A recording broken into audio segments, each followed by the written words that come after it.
Goulart. Atualmente, seu nome tem sido mencionado devido à exumação de seus restos mortais para fins de investigação sobre a causa da sua morte. Mas a pergunta que eu pretendo responder hoje é a seguinte: como João Goulart se tornou conhecido a ponto de se tornar presidente da República e incomodar fortemente a classe dominante da época? E como isso se relaciona com o jeito do trabalho?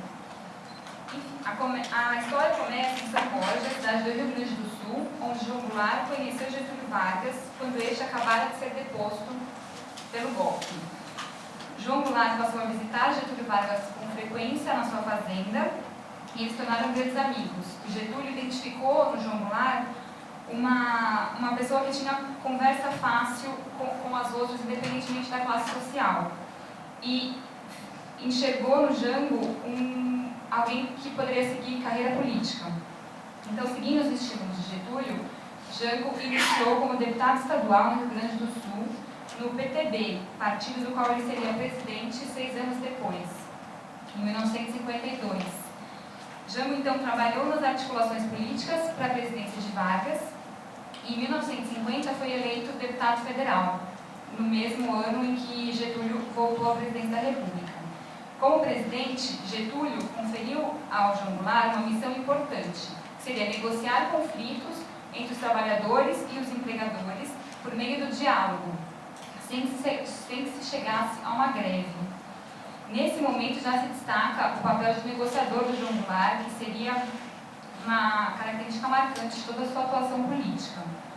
Então, como intermediário nesse período entre trabalhadores e governo, o João Goulart se aproximou do movimento sindical e ganhou prestígio, se tornando uma figura central no trabalhismo no Brasil. Getúlio Vargas, visando recuperar o prestígio dos trabalhadores quando voltou a ser presidente, nomeou João Goulart, então com 34 anos, para o cargo de ministro do Trabalho, que na época se chamava Ministério do Trabalho, Indústria e Comércio. Jango ocupou esse cargo por apenas 8 meses, mas apesar do período curto, ele foi um acontecimento biográfico. E é importante destacar que, dependendo de quem avalia sua imagem nesse período, ela pode ser extremamente positiva ou negativa. Vejamos o motivo. Nesse posto, João Goulart atuou como mediador nos conflitos entre assalariados e capitalistas. Ele aumentou o diálogo com os sindicatos e incentivou os trabalhadores a participar da vida política. A atuação dele visava basicamente o diálogo social. E a proximidade dele com Getúlio Vargas era fundamental para a realização de concessões aos trabalhadores nessa época, o que inclusive se tratou de uma estratégia do próprio Getúlio Vargas. Então, nos primeiros atos como ministro do Trabalho do João Goulart, foi fazer valer uma medida inaugurada pelo ministro anterior, no sentido de abolir o atestado ideológico, que era um documento exigido para o exercício de atividades sindicais. Ele também suspendeu as intervenções do Estado nas eleições sindicais. Ele aproximou o Ministério do Trabalho dos trabalhadores, fato até então inédito no Brasil. Ele acabou com qualquer tipo de cerimonial para ter acesso ao ministro, prestigiou a posse de dirigentes sindicais que representavam de fato os trabalhadores, diferentemente do que ocorria até então, porque o Ministério do Trabalho costumava apoiar só sindicalistas que eram submissos às orientações políticas do governo. E ele também projetou uma política de efetivação da legislação trabalhista, ressaltando a importância da participação dos trabalhadores nas denúncias das irregularidades aos sindicatos. Ele apoiou, inclusive, a criação de um órgão governamental de inspeção do trabalho. Então, pela primeira vez na história republicana, uma autoridade pública encarregada das relações entre estados, empresários e trabalhadores negava-se a conter a onda reivindicatória pela máquina estatal, dialogando e negociando para defender os direitos trabalhistas dos assalariados e efetivar o cumprimento da legislação trabalhista. Por certo, isso chocou os setores conservadores da sociedade, como a grande imprensa, o empresariado e as Forças Armadas, que representavam os fortes críticos de João Goulart. E uma constatação relevante é que esses oposicionistas eram a maioria nos meios de comunicação do país, o que possibilitou a disseminação de uma imagem muito negativa do João Goulart e do próprio governo Vargas. Apesar dos esforços de João Goulart nessa negociação com os trabalhadores do empresariado, a inflação era crescente, tinha uma intransigência patronal de negociar e de cumprir a legislação, o que acabou gerando muitas greves mesmo assim. Os adversários, então, diziam que era culpa de João Goulart, que ele se dedicava somente ao trabalho e não à indústria e comércio. E nesse ponto ele concordava, ele dizia que, de fato, o Ministério do Trabalho era voltado para os trabalhadores, porque a indústria e o comércio tinham grandes organizações já representando seus interesses, como na época já existia a Fiesp, o SES e o SESC, por exemplo. E também havia críticas de João Goulart no sentido de que ele pretendia estabelecer uma ditadura populista. Então, na imprensa, qualquer ato governamental envolvendo o Ministério do Trabalho já era tratado como uma grande articulação política de Getúlio Vargas para estabelecer uma ditadura de bases sindicais no Brasil.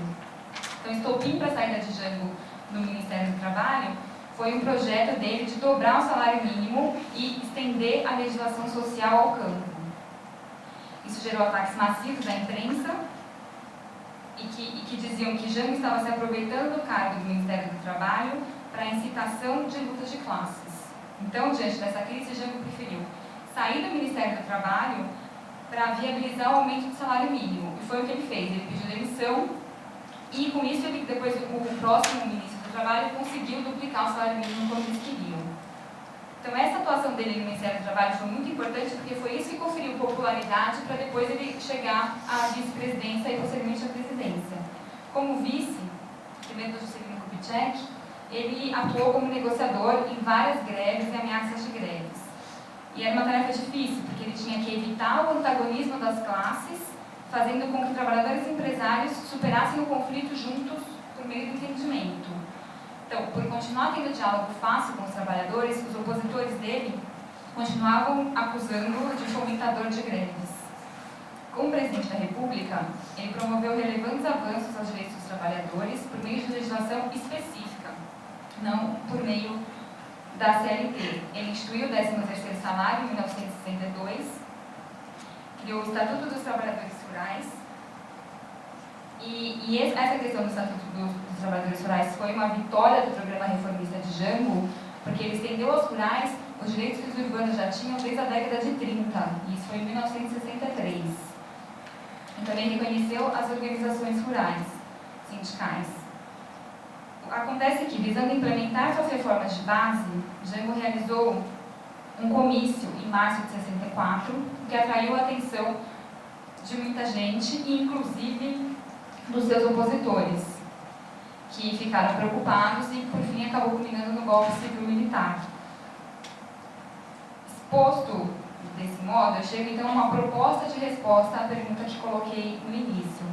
Em certa medida, pode-se dizer que a atuação de João Goulart ligada à defesa da efetividade dos direitos trabalhistas foi um dos motivos a impulsionar a ação civil-militar, que era apoiada pelos Estados Unidos e que conduziu ao golpe de 64.